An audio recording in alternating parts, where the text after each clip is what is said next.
Bagaimana jika seorang pemuda Dayak sederhana bertemu dengan oknum polisi yang sedang melakukan razia ilegal?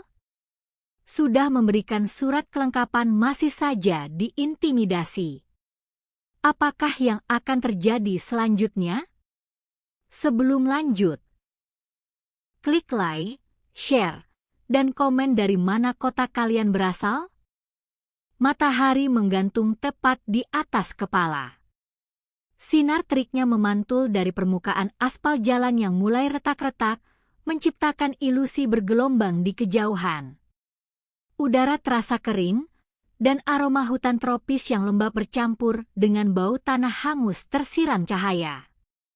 Tama, seorang pemuda Dayak, mengendarai motor bebek tua berwarna merah marun, melaju pelan di tengah jalan hutan yang sunyi.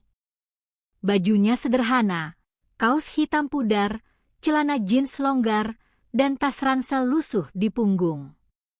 Di pinggangnya terselip mandau kecil berbalut sarung kulit rusa, tidak mencolok, tapi cukup menunjukkan siapa dirinya sebenarnya. Ia baru saja pulang dari kampung halamannya di Hulu Benuang. 3 hari ia habiskan di sana, menengok ibunya yang sakit-sakitan dan menenangkan pikirannya sebelum memulai tugas baru. Jalan yang ia lewati ini bukan jalur utama, justru itulah alasannya memilihnya. Jalur alternatif ini lebih sepi, lebih alami, dan lebih bebas dari gangguan kota. Angin siang berembus malas. Sesekali, suara elang melengking dari balik pepohonan. Tapi selain itu, tak ada suara lain kecuali deru motor dan detak jantung Tama sendiri. Ia menyukai kesunyian semacam ini. Terlalu lama berada di dalam sistem membuatnya rindu pada suara hutan dan kesunyian yang jujur. Di tengah ketenangan itu, matanya menangkap sesuatu yang ganjil di kejauhan. Sekitar 100 meter di depan, sebuah palang bambu melintang di jalan. Beberapa pria berseragam polisi berdiri santai, sebagian duduk di bangku plastik, satu bersandar di tiang pos kecil reot yang tampak dibangun seadanya dari triplek dan seng bekas. Tama memelankan laju motor. Tak ada papan razia resmi. Tak ada mobil dinas. Tak ada garis polisi. Dan, yang paling mencolok, ini jam 12 siang. Terik, panas, dan terbuka. Biasanya, razia dilakukan pagi atau sore. Tapi yang ini mencurigakan. Tama berhenti beberapa meter dari palang. Salah satu polisi melangkah mendekat. Tubuhnya gempal, kulit gelap terbakar matahari, dan kacamata hitam tergantung di lehernya. Berhenti di situ, katanya sambil mengangkat tangan malas. Razia. Tama mengangguk kecil. Ia mematikan mesin motor dan menurunkan standar. Selamat siang, Pak, sapa Tama sopan. Boleh saya lihat surat tugasnya, Pak? Polisi itu tertawa kecil, lalu melirik 2 temannya yang sedang duduk di bawah pohon. Wih, udah mulai sok pintar nih. Baru juga saya sapa. Tama tidak membalas. Ia tetap berdiri tenang. Tapi dari balik kacamata hitam yang ia kenakan, matanya mengamati satu persatu pria berseragam itu. Ada 5 orang. 4 berseragam, 1 berpakaian preman. Salah satu dari mereka menggenggam botol air mineral berisi cairan bening. Tapi dari cara dia menggoyangkannya dan bau menyengat yang samar tercium, itu bukan air putih. Seorang polisi lain mendekat, lebih muda, lebih kurus, tapi sikapnya tak kalah angkuh. Mana SIM dan STNK, katanya tanpa basa-basi. Tama mengeluarkan dompet kulit kecil dari saku dada dan menyerahkan dokumen. Polisi itu memeriksanya sekilas, lalu berpindah ke temannya tanpa berkata apa-apa. Tak ada salam. Tak ada prosedur. Buka jok. Tas juga. Periksa, ujar yang paling senior. Nada bicaranya memerintah, seperti kepada maling, bukan warga sipil. Tama membuka jok perlahan. Isinya hanya jas hujan, kain lab, dan kabel charger. Ia juga melepas ransel dan menyerahkan untuk diperiksa. Ia tahu, perlawanan hanya akan memancing masalah lebih besar. Untuk sekarang, ia ingin melihat sejauh mana para pria ini berani bertindak. Lalu terdengar kalimat yang menampar lebih keras dari pukulan. Kamu orang mana? Tanya si preman berbaju preman dengan nada menghina. Hulu Benuang, Pak, jawab Tama singkat. Pantas. Kelihatan banget dayaknya. Tapi herannya, udah 2020-an, masih ada juga yang kayak gini, kampungan, susah diatur, bawa motor butut, tapi gaya sok-sokan minta surat tugas. Ejeknya disambut tawa kecil dari dua oknum polisi lain. Tama tak berkata. Tapi dari caranya berdiri, bisa dirasakan perubahan suasana dalam tubuhnya. Napasnya tetap tenang, tapi dagunya sedikit naik. Kedua tangannya mulai mengepal perlahan, tanpa sadar. Si polisi tua kembali melangkah mendekat. Ia menatap Tama dengan malas. Oke, dengerinnya. Kalau gak mau ribet, gak usah banyak tanya. Kamu tinggal kasih. Dia menengadah ke atas, berpikir, lalu mengacungkan 5 jari. 500.000. Uang jalan. Biar gak ditahan motormu. Gak dikarang-karang surat pelanggaran. Tama menatapnya. Untuk pertama kalinya, ia berbicara dengan nada yang sedikit lebih dalam. Tanpa surat tugas resmi, kalian hanya preman berseragam. Beberapa detik sunyi. Salah satu polisi berdiri dari bangku plastik, menghentakkan kakinya ke tanah. Wah! Jaga mulutmu, kampungan, bentaknya sambil melangkah cepat. Tama tetap tak bergerak. Tapi matanya sudah berubah. Seperti mata hutan yang mulai gelap meski mentari masih tinggi. Panas siang semakin menyengat, tapi udara tiba-tiba terasa dingin. Seperti hutan dan langit ikut menahan napas menyaksikan yang terjadi. Tama masih berdiri tegak di depan palang bambu yang melintang di tengah jalan tanah dan aspal yang mulai pecah. Sekelilingnya kini dikepung oleh 4 polisi berseragam lusuh dan 1 pria preman berbaju loreng pudar. Semua tampak tidak menyukai kehadirannya, bukan karena ia melanggar hukum, tapi karena ia tak tunduk begitu saja pada arogansi mereka. Salah satu polisi, yang dari tadi duduk santai dan kini berdiri dengan botol plastik bening di tangan, melangkah ke depan. Cairan dalam botol itu bening, tapi baunya menyengat. Miras oplosan. Padahal, matahari masih tepat di atas kepala. Dek, ucapnya sambil menyeringai, ini wilayah tugas kami. Kami tahu siapa aja yang lewat. Jangan banyak tanya. Tama tidak menjawab. Ia hanya mengamati gerak-gerik mereka dengan diam, seperti pemburu mengamati mangsanya, meskipun posisinya kini justru seperti mangsa yang dikepung. Polisi gemuk berkumis tipis melangkah lebih dekat. Keringat mengalir di pelipisnya, bukan karena takut, tapi karena mabuk dan kepanasan. Ia menyorongkan wajahnya ke arah Tama. Kamu bawa apa di tas? Mana HPMU? Jangan-jangan kamu LSM? Wartawan. Ia menuding-nuding dengan jari kotor. Tama menyerahkan tasnya perlahan. Ia tetap tidak ingin memulai keributan. Tapi pikirannya mulai mencatat satu persatu wajah, suara, intonasi, dan aroma niat jahat dari masing-masing pria ini.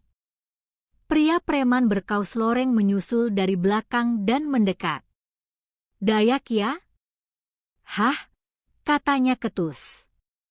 "Dari tadi bau tanah banget. Udah bawa motor butut, gaya sok pahlawan. Kamu pikir kamu siapa?" Tawa menghina keluar dari mulut 3 orang lainnya. Salah satu dari mereka bahkan menyorotkan senter kecil ke wajah Tama, entah lucu atau memang sudah kehilangan akal sehat, karena ini siang bolong. Tama berkedi pelan, lalu menatap pria itu tanpa senyum. "Jangan main-main dengan orang yang tenang," katanya lirih. "Apa?" bentak polisi muda bertubuh kecil yang dari tadi mengawasi STNK dan SIM-nya. Ia melempar surat itu ke tanah. "Gak ada surat jalan. Gak ada bukti kendaraan resmi lewat sini. Kalau gak mau ditahan, bayar." Tama membungkuk perlahan, memungut STNK dan SIM-nya. Ia meniup debu di permukaannya sebelum menyimpannya kembali ke dompet. "Di mana surat perintah razia?" tanyanya datar. Seketika suasana berubah. Tawa hilang. Mata para polisi itu menajam, seperti anjing yang tak suka dikejar balik oleh rusa. "Udah. Gak usah banyak tanya," ucap si Bribka kumis dengan suara berat. "Saya hitung sampai 3. Kalau gak bayar, motor kamu kami tahan. Kamu kami bawa ke kantor. Biar saya buatkan BAP isinya kamu maki petugas, menghalangi razia, dan, oh ya, bisa juga kamu saya laporkan bawa narkoba." 1. Tama masih diam. 2. Preman loreng maju, mengambil ancang-ancang untuk menyentuh tas Tama sekali lagi. 3.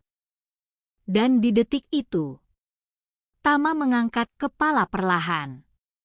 Matanya seperti air yang baru saja mendidih, jernih tapi panas. Suaranya rendah, namun menggigit. "Kalian bukan sedang razia.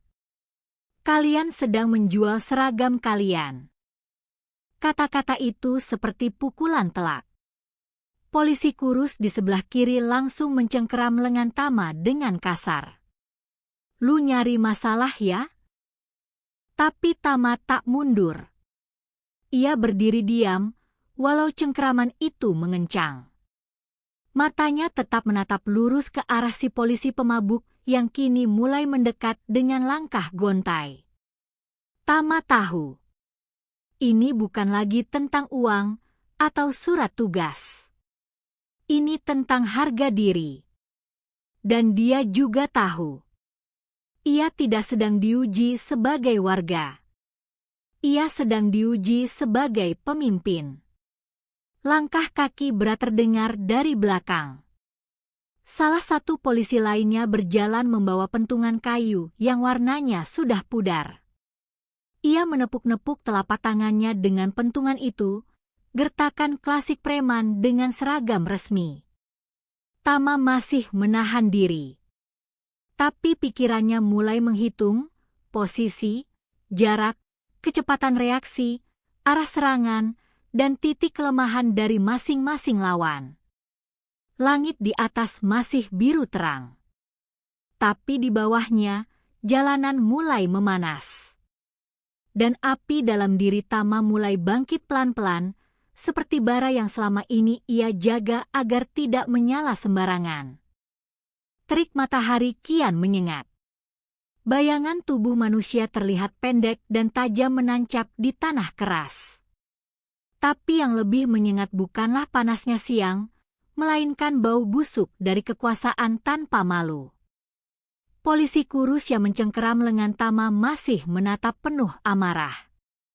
Otot di rahangnya menegang. Sementara si preman loreng mulai bersiul sambil mondar-mandir, seperti anjing penjaga yang siap menerkam. "Berani-beraninya lo ngajarin kami hukum," kata si Bribka gemuk sambil mencibir. "Mau jadi pahlawan? Mau viral di TikTok? Sini HPMU, saya periksa." Ia meraih ke arah saku dada Tama. Tapi gerakan tangan itu dihentikan sekejap oleh tatapan tajam. Tama menunduk sedikit, suaranya tetap tenang. "Saya tidak rekam apapun." Si Bribka malah tertawa keras. "Bagus. Berarti gak ada bukti nanti kalau kamu babak belur." Salah satu polisi lain, lebih muda dan berwajah cekung, mulai membongkar tas Tama. Ia membalik isi tas dan menjatuhkan isinya ke tanah, buku catatan, kotak makan, sebotol air mineral, dan satu kotak kecil logam berbalut kain merah. "Wah, apa ini?" "Isi bom," ejeknya sambil menendang kotak itu.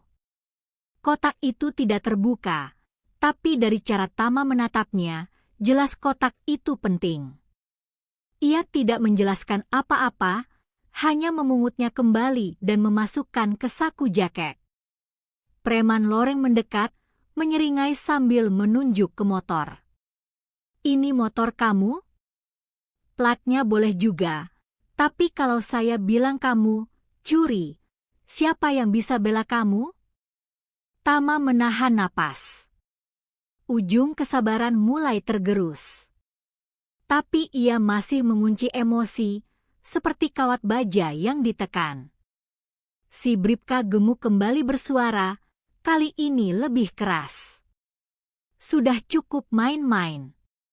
Sekarang saya kasih tawaran terakhir. Bayar 500.000 rupiah. Sekarang. Kalau enggak, motor kamu kami tahan, dan kamu saya kirim ke kantor sebagai tersangka. Biar bisa masuk koran, pemuda liar melawan razia polisi." Tama memandangnya dalam-dalam. "Bapak tidak pantas mengenakan seragam itu," ucapnya pelan. Seketika tawa berhenti. Hening menggantung. Si Bribka maju selangkah, wajahnya merah, keringat mengucur dari pelipis ke leher. "Apa lo bilang?"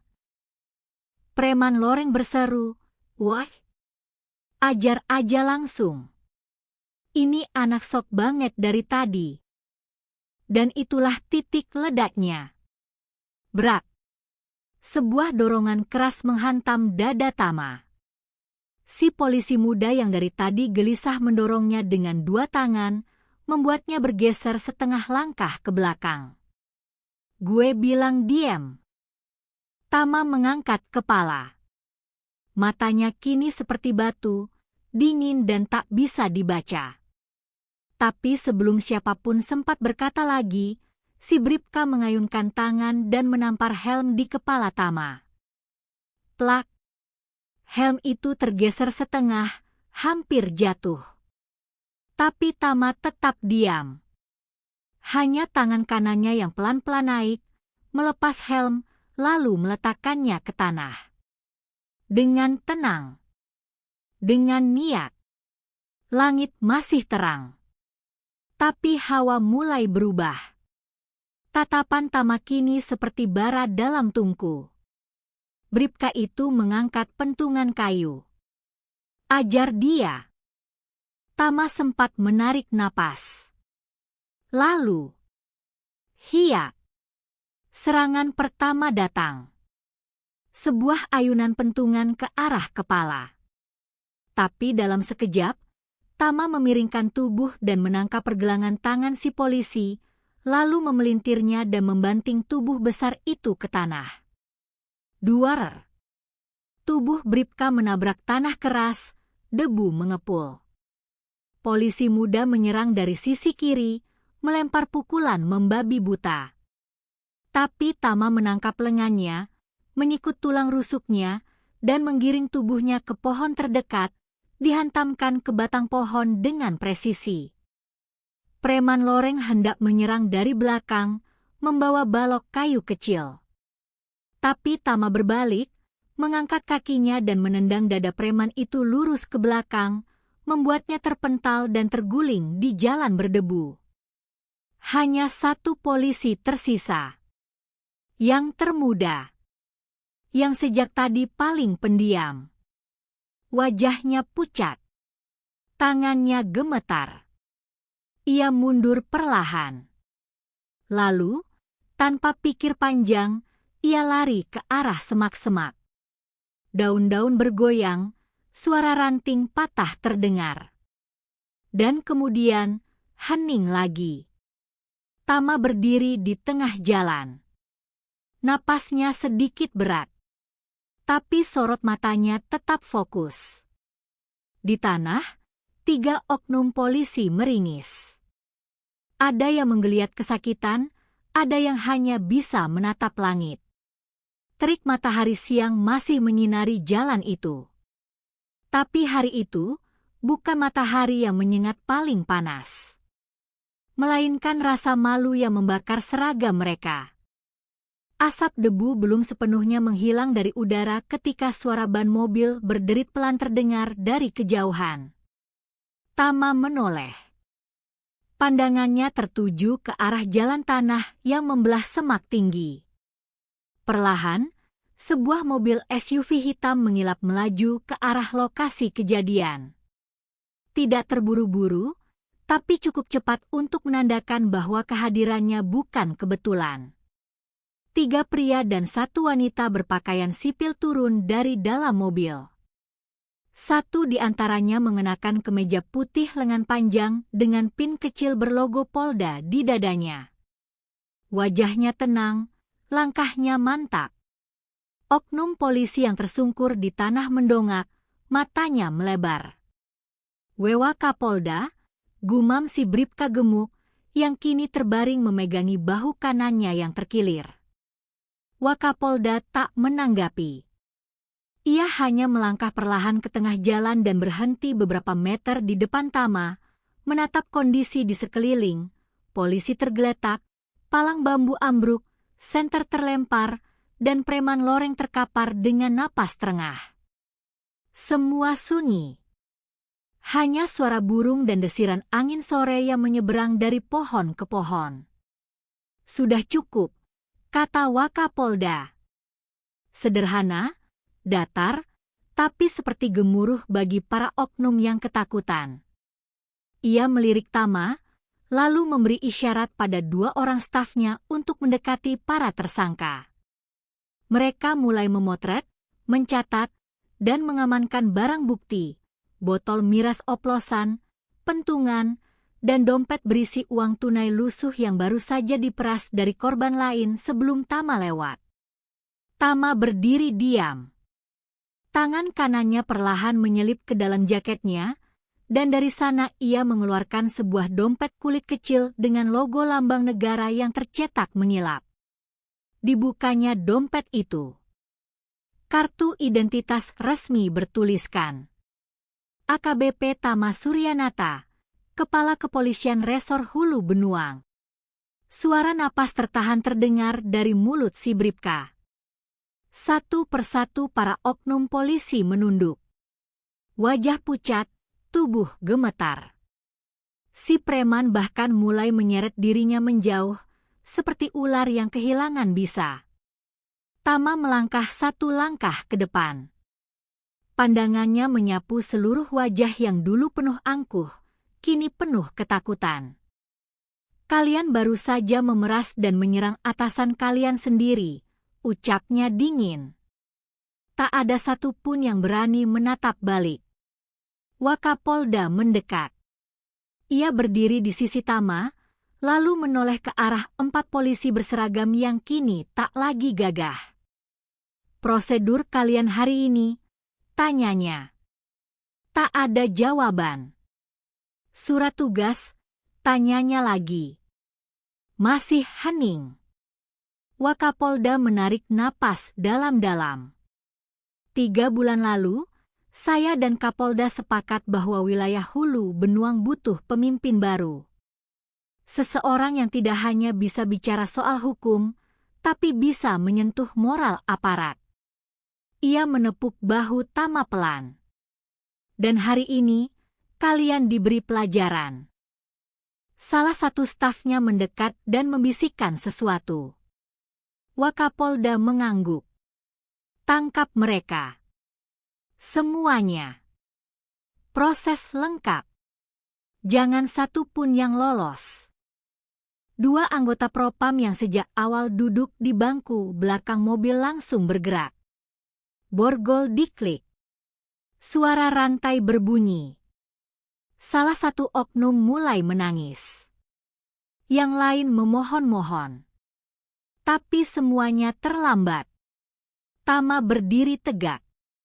Di bawah cahaya matahari yang mulai condong ke barat, bayangannya menjulur panjang di atas jalan rusak, bayangan seorang pemimpin yang muncul dari balik diam dan amarah. Mobil dinas polisi tiba tak lama kemudian, membawa para tersangka. Palang bambu ditendang ke pinggir jalan.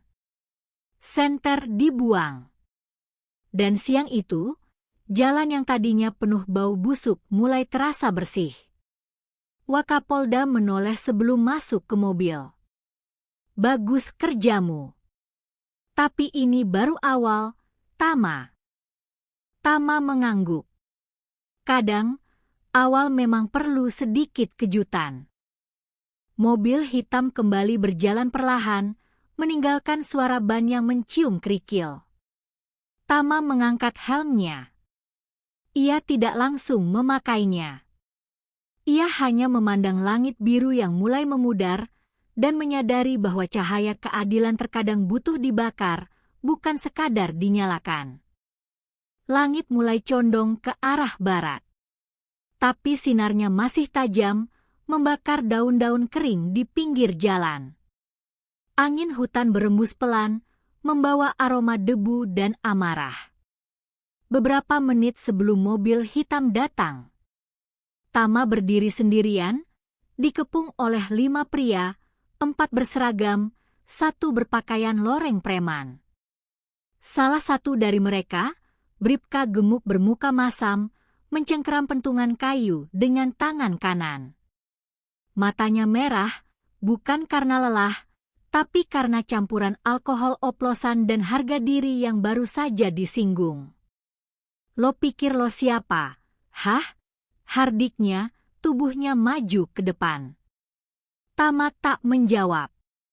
Ia menggeser kaki kanannya sedikit, berat tubuhnya berpindah perlahan, posisi kuda-kuda yang sempurna. Kapokan saja, bisik si preman loreng dari belakang. Dan seperti sinyal bagi pembantaian, bribka itu mengayunkan pentungan ke arah leher Tama. Gerakannya cepat, tapi balasan Tama lebih cepat. Dalam sekejap, Tama menunduk, menghindari serangan, lalu menyikut tulang rusuk lawan dengan keras. Suara krek terdengar pelan. Bribka itu berteriak, pentungannya jatuh, tubuhnya limbung. Belum sempat yang lain bereaksi, Tama melompat setengah putaran dan menendang dada si preman loreng, membuat pria itu terlempar ke tumpukan ilalang. "Woi!" teriak salah satu polisi kurus yang tadi paling lantang. Ia mengangkat batu kecil dari tanah dan melempar ke arah kepala Tama. Tapi Tama menunduk dan melesat maju, menerjang pria itu dengan tubuh penuh dan membantingnya ke tanah. Tangan kanan Tama mencengkeram seragam, tangan kiri menghantam dada. Nafas polisi itu terputus sejenak. 2 polisi lain kini maju bersamaan dari kanan dan kiri. Mereka tampaknya punya sedikit latihan. Tapi Tama bukan anak kemarin sore.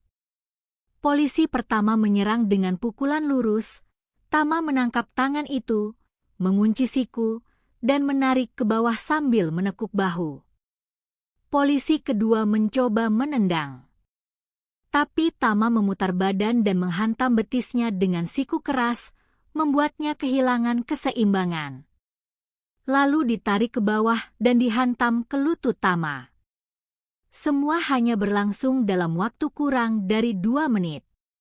Kini, hanya satu yang tersisa, polisi paling muda, paling kecil tubuhnya, yang sejak awal terlihat ragu-ragu. Ia menatap Tama. Kedua tangannya gemetar. Jangan bunuh saya, ucapnya. Tama hanya menggeleng pelan. Saya tidak di sini untuk membunuh. Tapi kamu harus tahu, seragam yang kamu kenakan sedang kamu hancurkan sendiri. Polisi muda itu menjatuhkan pentungannya ke tanah dan lari masuk ke semak belukar. Langkahnya tergesa, kacau, seperti anak kecil yang baru melihat sosok monster dalam dongeng. Tama berdiri di tengah jalan. Napasnya teratur. Tubuhnya tetap tegak. Tapi matanya penuh kemarahan diam. Ia melihat sekeliling. 3 polisi tak sadarkan diri, 1 meraung kesakitan, 1 lari terbirit-birit, dan preman loreng mengerang pelan sambil memegangi perutnya. Suasana hening. Hanya suara dedaunan dan desir angin menyelinap lewat sela-sela pepohonan. Dan dalam keheningan itulah, mobil hitam itu datang. Membawa babak baru.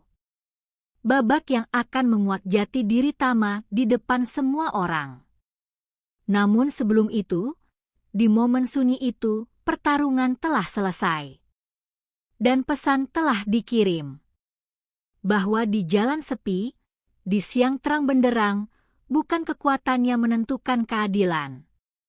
Tapi keberanian menolak tunduk pada kebusukan. Jalan itu, yang tadi menjadi panggung kesewenang-wenangan, kini berubah sunyi.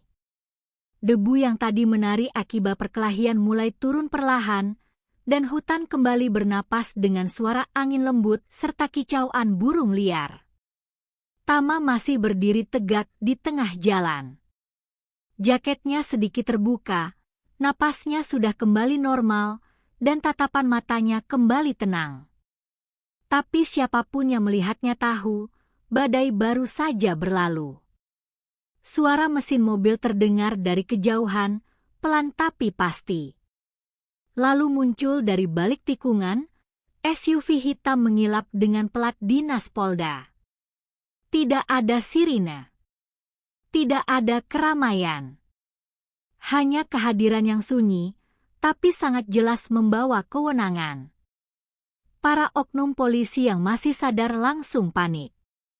Si Bribka gemuk yang terbaring memegangi rusuk, buru-buru mencoba berdiri. Si preman loreng menyeret dirinya ke balik semak, tapi gagal menutupi tubuhnya yang besar. Wajah mereka berubah.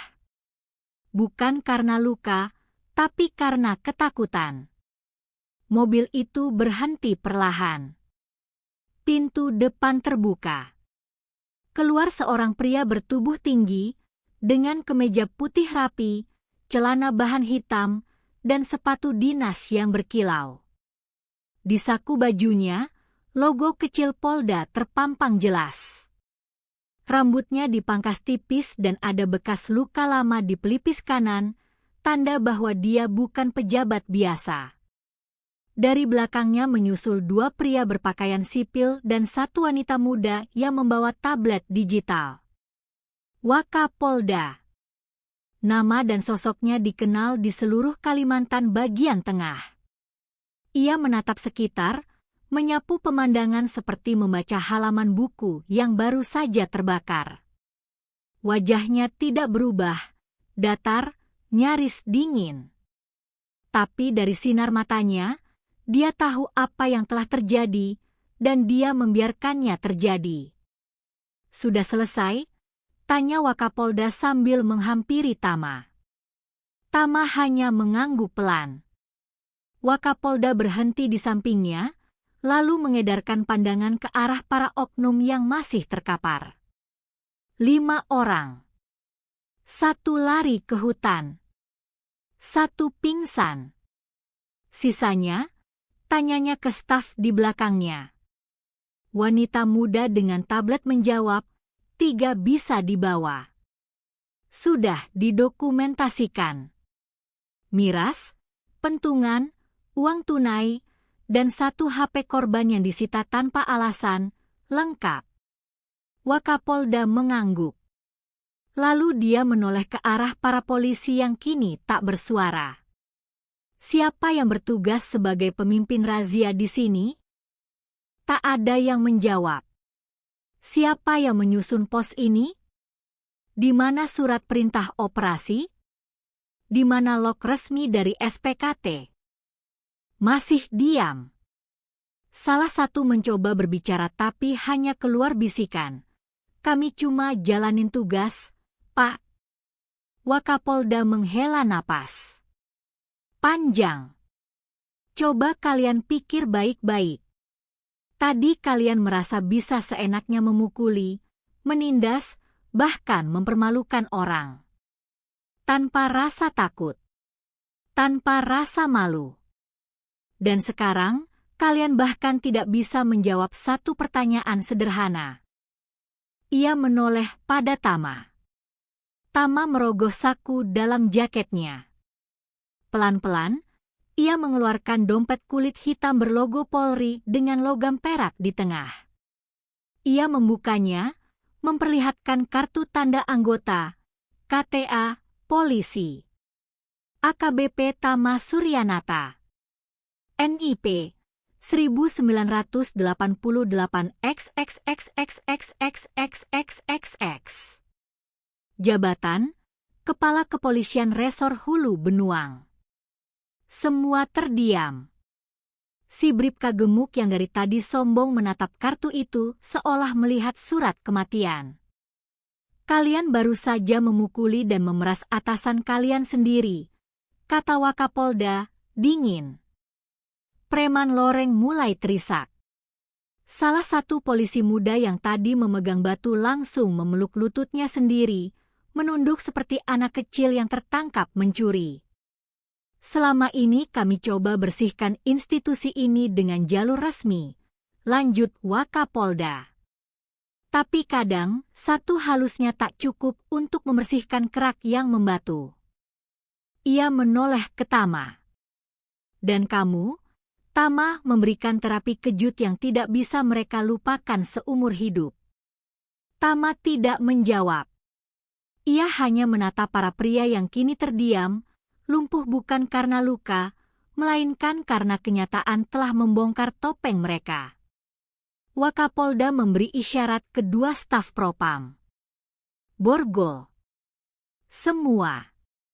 Hari ini juga kita bawa mereka ke Polda untuk pemeriksaan internal. Klik. Klik. Suara logam mulai terdengar, satu persatu pergelangan tangan dikunci. Tak ada perlawanan. Tak ada lagi makian. Keadilan yang sebenarnya tidak selalu datang dengan suara keras. Kadang, ia datang dalam bentuk mata yang tak berkedip dan langkah kaki yang mantap. Tama memungut kembali helmnya dari tanah. Ia bersihkan debu dengan pelan. Lalu ia menatap Wakapolda. Terima kasih sudah membiarkan saya menempuh jalan ini. Wakapolda tersenyum samar. Tak semua polisi bisa memimpin dari atas panggung. Tapi kamu, Tama, kamu memimpin dari parit. Dan itu lebih menakutkan bagi yang busuk. Sore mulai turun perlahan. Matahari bergeser ke arah barat. Tapi di jalan kecil di tengah hutan itu, cahaya baru saja dinyalakan. 3 hari telah berlalu sejak insiden di Jalan Sepi Hulu Benuang. Berita tentang peristiwa itu menyebar luas, bukan dari media, tetapi dari mulut ke mulut. Warga yang sebelumnya takut melintasi jalan itu kini menyebutnya jalan penyucian seragam. Polisi-polisi di sektor sekitar tiba-tiba lebih sopan, lebih rapi, lebih waspada. Ada desas-desus yang berkembang, ada Kapolres baru, dan dia tidak main-main. Namun, belum ada satupun pernyataan resmi. Sampai akhirnya, hari itu tiba. Balai Resor Kepolisian Hulu Benuang dibuka untuk acara pelantikan terbuka Kepala Kepolisian baru. Sederhana, tapi dihadiri seluruh jajaran, baik yang berpangkat tinggi maupun yang sehari-hari berjaga di pinggir pasar. Langit cerah. Udara tenang. Tapi jantung beberapa orang berdetak lebih cepat dari biasanya. Di podium, berdiri Wakapolda. Ia berbicara dengan suara lantang, berisi kalimat protokoler dan kalimat penekanan moral. Dan karena itulah, kita tidak hanya membutuhkan pemimpin, tapi simbol. Simbol keberanian. Simbol kejujuran. Dan simbol bahwa seragam ini masih layak dihormati. Semua mata menanti. Dan lalu, dari balik pintu kantor utama, AKBP Tama Suryanata melangkah keluar. Ia mengenakan seragam lengkap untuk pertama kalinya di hadapan umum, seragam dinas polisi dengan pangkat melati 2 di pundak, rambut yang disisir rapi, serta ekspresi wajah yang tegas namun tenang. Semua orang terpana. Bukan karena seragamnya, tapi karena mereka mengenal wajah itu. Wajah itu yang dulu mereka lihat sebagai pemuda biasa di jalan sepi, yang dikeroyok oleh sesama mereka. Yang sempat dikira hanya warga kampung keras kepala. Yang diam-diam memukul balik seluruh kebusukan dengan tangan sendiri. Suara bisik-bisik menyebar seperti riak air di danau. Dia yang waktu itu. Serius? Yang banting si Bribka Indra. Astaga, jadi dia Kapolres? Tama berdiri di depan podium. Matanya menyapu seluruh barisan. Rekan-rekan, katanya, suaranya tegas namun tenang. Saya berdiri di sini bukan untuk menghukum, tapi untuk memperingatkan. Semua diam. Saya bisa saja datang dengan mobil dinas, rombongan, dan karpet merah. Tapi saya pilih datang seperti kalian melihat rakyat biasa. Supaya saya tahu siapa yang masih pantas mengenakan seragam ini, dan siapa yang sudah menjualnya pada rasa takut dan keserakahan. Beberapa polisi menunduk. Beberapa mencuri pandang ke arah kanan dan kiri. Saya tahu tidak semua dari kalian kotor. Masih banyak yang tulus. Tapi yang tulus itulah yang selama ini terbungkam, ditekan, dipermalukan.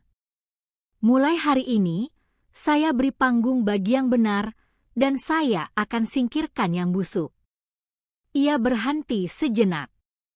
Tatapannya menyapu satu persatu wajah. Jangan lihat saya sebagai atasan. Lihat saya sebagai cermin. Jika wajah kalian tak sanggup kalian pandang di cermin ini, berarti sudah waktunya kalian berhenti. Hening. Sunyi. Tegangan di udara tak terlihat, tapi sangat terasa. Wakapolda tersenyum kecil dari samping podium. Ia tahu, pidato itu bukan pidato resmi, tapi peringatan keras yang tak bisa dilawan dengan aturan. Tama menutup pidatonya dengan kalimat yang ia ucapkan perlahan, nyaris berbisik, tapi menggema dalam hati semua yang hadir. Saya tidak datang untuk mengisi jabatan. Saya datang untuk memulihkan kehormatan seragam ini. Tepuk tangan pecah. Beberapa masih ragu, tapi sebagian besar polisi muda menepuk tangan mereka keras. Ada harapan baru. Ada rasa bangga yang dulu hilang kini kembali muncul, perlahan tapi nyata. Hari itu, bukan hanya seorang Kapolres baru yang dilantik, tapi juga sebuah semangat lama yang dibangkitkan kembali dari abu. Hari-hari setelah pelantikan itu terasa seperti gelombang listrik yang mengalir ke seluruh tubuh Polres Hulu Benuang. Bukan karena pidato Tama yang keras, melainkan karena tindakannya sebelum ia bicara. Itu yang membuat semuanya berbeda. Bukan teori, bukan wacana, tapi aksi nyata yang mengguncang dari dalam. Kabar tentang AKBP Tama menyebar cepat ke seluruh sektor dan pos jaga. Bahkan pos kecil di ujung desa pun kini tahu bahwa Kapolres baru turun langsung ke jalan, menyamar, dan menghajar oknum di tempat. Banyak polisi senior cemas. Banyak polisi muda mulai berdiri lebih tegak. Di ruang briefing internal, suasana berubah. Tidak ada lagi ketawa saat apel. Tidak ada lagi main HP saat pimpinan bicara. Dan untuk pertama kalinya sejak lama, ada rasa takut untuk berbuat salah. Tapi anehnya, dari rasa takut itu lahir sesuatu yang lebih sehat, rasa hormat. Saya dulu anggap semua Kapolres itu cuma duduk manis di kantor, bisik salah satu bribda di belakang pos jaga. Tapi yang ini, saya sendiri gak tahu kapan dia bisa nongol di depan kita. Kapolres bisa jadi hantu buat yang nakal, jawab rekannya. Tapi bisa jadi cahaya buat kita yang pengen kerja jujur. Tama sendiri tidak bicara banyak. Ia hanya mulai bekerja dari hari pertama. Setiap pagi ia keliling diam-diam. Kadang ke pos jaga, kadang menyamar sebagai warga di SPKT. Ia mencatat semua, tapi tidak langsung menindak. Ia beri waktu, tapi juga beri bayangan. Kapanpun saya bisa muncul. Dan kalau saya muncul, pastikan kamu layak terlihat. Di warung kopi, di pasar, di langgar kecil pinggir desa, nama Tama mulai sering disebut. Wok, itu loh, yang ngebanting polisi pemeras itu. Serius dia Kapolres sekarang? Makanya kemarin pas anakku ditilang karena lampu rem, polisinya sopan banget, minta maaf terus. Warga yang tadinya tak percaya hukum kini mulai berani bertanya, mengadu, bahkan merekam kalau ada kelakuan aparat yang mencurigakan. Karena mereka tahu, di ujung sana, ada seseorang yang benar-benar mendengar. Bahkan ada tukang ojek yang tanpa diminta mengantarkan video pemerasan lama ke kantor Polres. Saya simpan dari tahun lalu. Dulu saya takut. Sekarang saya mau bantu. Tak semua senang. Di balik kantor, di lorong-lorong ruang jaga, mulai ada bisikan. Ada yang merasa terusik. Berarti sekarang semua harus bersih. Kalau kita gak bisa narik uang dari razia, mau makan apa? Tapi suara itu semakin lemah, semakin pelan. Karena satu hal yang pasti. Siapa yang buka mulut terlalu kencang, akan langsung kena audit. Tama tidak main-main. Ia turunkan audit mendadak ke 3 sektor rawan. Ia tarik seluruh senjata api untuk diperiksa. Ia suruh semua anggota mengisi ulang formulir etik pribadi. Dan ia perintahkan pasang kamera pengawas di semua ruang pelayanan. Dan saat ada satu anggota yang ketahuan mengintimidasi warga soal SIM, Tama sendiri datang, duduk di hadapan pria itu, dan berkata pelan. Kalau kamu tidak siap dengan transparansi, kamu tidak siap mengenakan seragam ini. Hanya itu. Tapi cukup untuk membuat polisi itu mengundurkan diri diam-diam keesokan harinya. Media lokal mulai mencium aroma perubahan. Judul-judul seperti Kapolres baru, gaya lama dibuang. Pemuda Dayak guncang Polres dengan disiplin besi. Ketika Kapolres melawan polisi. Muncul di media daring dan pamflet-pamflet desa. Warga menyebarkan video sunyi dari kejadian jalan sepi yang diam-diam direkam oleh salah satu saksi yang bersembunyi di balik pohon.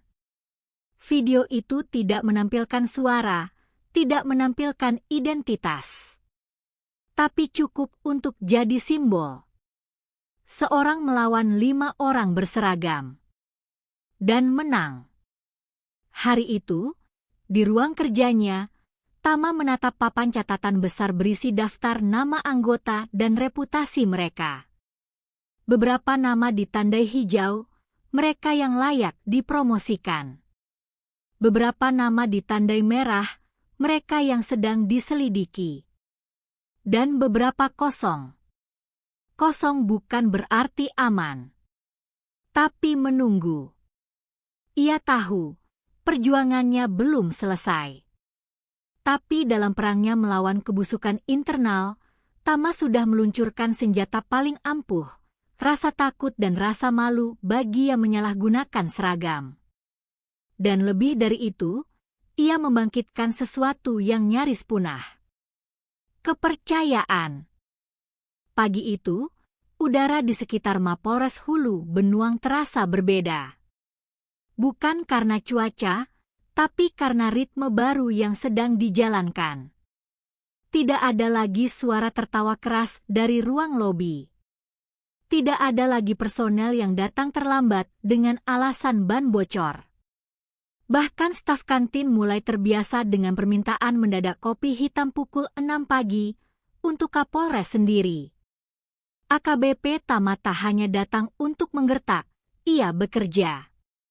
Salah satu kebijakan pertama yang ia terapkan adalah kunjungan buta, inspeksi mendadak ke seluruh polsek dan possektor tanpa pemberitahuan. Hari pertama, ia menyamar lagi. Kali ini sebagai bapak tua dari desa pinggiran yang ingin melapor kehilangan motor. Ia mencatat setiap reaksi, siapa yang cuek, siapa yang menolak bantu, siapa yang masih meminta uang administrasi. 3 nama dicatat. 2 langsung dimutasi. 1 dicopot esok hari. Di pos jaga utama kota, Tama berjalan kaki sendiri pada jam makan siang. Saat ia tiba, tak ada satupun anggota di tempat. Hanya radio HT yang menyala tanpa jawaban. Esoknya, Kapolsek dipanggil, dan 3 orang diserahkan ke divisi Propam. Sejak itu, anggota mulai berdiri lebih lurus, bicara lebih hati-hati, dan mengenakan seragam bukan sekadar kain, tapi tanggung jawab. Tama mengubah sistem laporan. Tidak boleh lagi ada istilah, "Bapak kenal saya siapa?" Semua pelapor warga wajib diterima duduk, diberi air minum, dan ditangani dalam waktu maksimal 30 menit jika tidak darurat. Ia buka ruang pengaduan online, langsung terhubung ke email pribadinya tanpa perantara. Warga bisa mengirimkan rekaman, laporan, hingga testimoni tanpa harus datang ke kantor.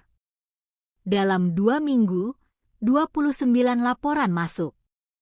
Dari laporan-laporan itu, 12 terbukti benar. 5 pelanggar langsung disidang etik. Lebih mengejutkan lagi, Tama tidak hanya memproses pelanggaran. Ia juga memuji secara terbuka anggota yang melayani warga dengan baik. Foto anggota polisi yang menyeberangkan ibu-ibu di pasar atau yang mengantar dompet warga yang hilang dipajang di papan kehormatan depan Mapolres. Slogan lama di dinding, melindungi dan mengayomi, kini tampak benar-benar hidup. Tama menyisir struktur organisasi secara teliti. Ia menolak sistem balas budi jabatan. Tidak ada anak pejabat yang otomatis naik. Ia mewawancarai sendiri anggota-anggota dari lapangan, menilai bukan dari IPK sekolah polisi, tapi dari reputasi kerja nyata. Hasilnya, Kapolsek lama yang berulang kali lalai dicopot. Bribda berprestasi dari pinggiran dinaikkan jadi kanit.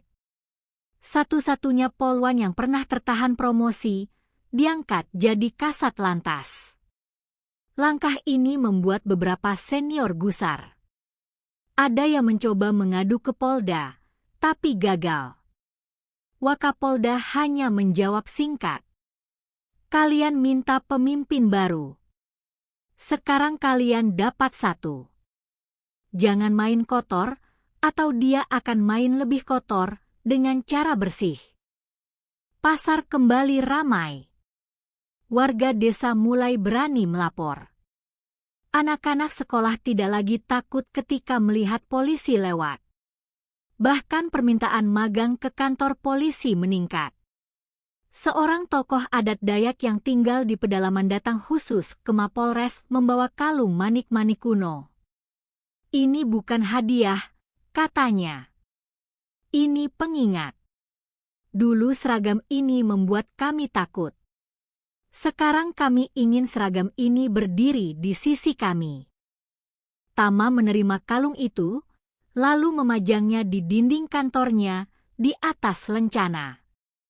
Namun tidak semua pihak senang. Beberapa nama besar yang dulunya hidup dari setoran mulai gerah. Ada yang mengadu keluar. Ada yang mulai mengirim pesan anonim. Suatu malam, sebatang kayu dipaku dengan nama Tama ditancapkan di depan kantor Mapolres seperti semacam simbol ancaman ada terbalik. Tama hanya melihatnya, lalu berkata, "Kalau mereka ancam pakai simbol, saya jawab dengan tindakan." Esoknya, ia kerahkan tim khusus untuk menyisir sumber-sumber korupsi di sektor lalu lintas dan narkoba. Satu demi satu, oknum yang dulunya untouchable mulai dicopot. Dan untuk pertama kalinya dalam sejarah Hulu Benuang, pengusaha hiburan malam dipanggil resmi dan diminta deklarasi anti suap. Tama tahu, ini belum akhir. Tapi untuk pertama kalinya dalam waktu yang lama, hukum berdiri tanpa ragu, dan rakyat mulai percaya bahwa ia tidak berjalan sendirian. Dan itu semua berawal bukan dari rotasi biasa, bukan dari perintah pusat, tapi dari satu pemuda yang memilih melawan dan tidak menyamar sebagai pahlawan, tapi bekerja sebagai penjaga. Langit Hulu Benuang sore itu tak terlalu terang, tapi juga tak mendung. Hanya ada warna langit pucat dan angin lembut yang menyeberang dari pucuk-pucuk pohon karet dan rambutan. Seseorang berjalan pelan di jalan kampung yang masih berupa tanah merah. Ia mengenakan baju putih biasa, celana kain, dan tas selempang kecil. AKBP Tama Suryanata. Tapi tak seorang pun di desa itu memanggilnya begitu. "Tama A, sudah pulang, nak? Pulang dari kota besar bawa apa ini? Masuk dulu, minum teh dulu. Ibumu sudah masak ubi kesukaanmu." Tama tersenyum. Ia menyalami satu persatu warga yang berdiri di pinggir jalan. Anak-anak berlarian, tak tahu bahwa orang ini pernah berdiri sendirian di tengah razia liar dan mengguncang sistem yang kotor. Bagi mereka, ia hanyalah Tama, anak Ibu Rima, si janda yang tinggal di ujung kampung, yang pernah menjual sepatu sekolah terakhirnya agar anaknya bisa ikut seleksi akademi kepolisian. Rumah itu masih sama. Dinding kayu, jendela kusam, dan bau kayu basah karena sempat kehujanan. Di beranda, Ibu Rima duduk sambil menjemur biji kopi kecil di nampan rotan. Saat melihat Tama mendekat, matanya berkaca-kaca. Tama tak banyak bicara. Ia hanya mendekat, mencium tangan ibunya, dan memeluknya dalam diam. Seperti anak kecil yang pulang setelah bertarung di dunia yang terlalu bising. Mereka duduk berdua. Tak ada pembicaraan soal jabatan. Tak ada cerita tentang pemecatan atau penghargaan. Hanya obrolan tentang tetangga yang sekarang beternak ayam, pohon jambu yang akhirnya berbuah lagi, dan warung depan gang yang tutup karena pindah ke kota. Dan itu cukup. Karena Tama tahu, damai tak selalu datang dari kemenangan besar, tapi dari tempat kecil yang mengingatkanmu siapa dirimu.